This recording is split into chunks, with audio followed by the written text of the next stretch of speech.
Alright, ito panoorin natin. Ina-assemble pala ni Kuya yung motor na scooter. Hindi ko alam yung brand pero parang familiar kasi yung looks niya. Para siyang Vespa brand. Retro kit. Ito yung mga gusto ko na, isa sa mga gusto ko na scooter yung ganitong classic design.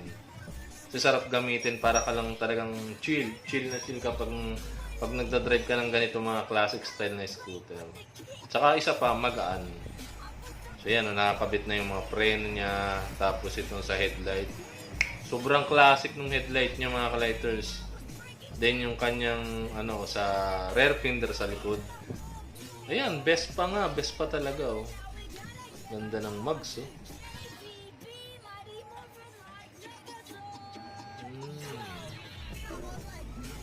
Yung upuan niya, very classic talaga oh. Ayan, tapos na. Ready to use na lang, retro key.